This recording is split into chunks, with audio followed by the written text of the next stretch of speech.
আসসালামু আলাইকুম। আজকে আমাদের ঘরের যে কাঠের তুষগুলা বদলাইছি। আর আমাদের কোয়েল পাখির আপডেট নিয়মিত এই চ্যানেলে আমাদের আপলোড করা হয়।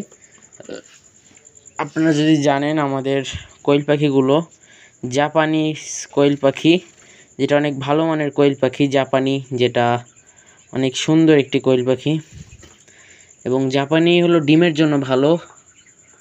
আর এই যে আমাদের এখানে সব জাপানি কোয়েল পাখি